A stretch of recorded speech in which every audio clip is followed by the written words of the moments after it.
আমরা এখন এই গদখালি জেটিঘাট থেকে নৌকায় উঠলাম। আমাদের গন্তব্য হচ্ছে গোসাবা এবং এই নৌকাটা আরেকটি জায়গায় দাঁড়াবে, সেটা হচ্ছে চণ্ডীপুর। ওখান থেকে স্টপেজ দিয়ে তারপর যাবে হচ্ছে গোসাবা। আমরা পাবলিক বোর্ডে উঠলাম।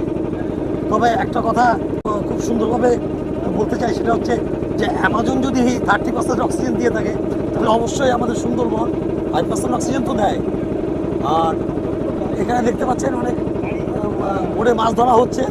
তবে আমি কিন্তু মাছ ধরতে পারি না বা ধরার চেষ্টা করছি না। তবে আমি যেটা ধরছি সেটা হচ্ছে আমার ফুসফুসে বেশ অক্সিজেন ভরে নিচ্ছি, অক্সিজেন ধরছি আমার ফুসফুসে আমি। এটাই আমার সার্থকতা। তো আর কিছু বলবো না, সব কিছু বলে বোঝানো যায় না, তাই আমি আর সব কিছু বলে বোঝাতে চাই না। শুধু আপনারা এই সুন্দরবনের আমরা মাঝ নদীতে চলে এসেছি, এখান থেকে পুরো ভিউটা আপনারা দেখুন এবং আনন্দ উপভোগ করুন।